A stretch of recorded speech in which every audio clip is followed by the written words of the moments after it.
ਮਾਪਿਆਂ ਦਾ ਪੁੱਤ ਕਹਿਰ ਕਰੀ ਜਾਂਦਾ ਐ, ਦੁਨੀਆ ਇਸ਼ਾਰੇ ਰੈਂਬੋ ਵੱਲ ਕਰਦੀ।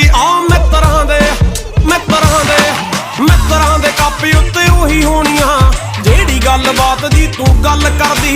ਮਿੱਤਰਾਂ ਦੇ ਕਾਪੀ ਉੱਤੇ ਉਹੀ ਹੋਣੀਆਂ ਜਿਹੜੀ ਗੱਲਬਾਤ ਦੀ ਤੂੰ ਗੱਲ ਕਰਦੀ।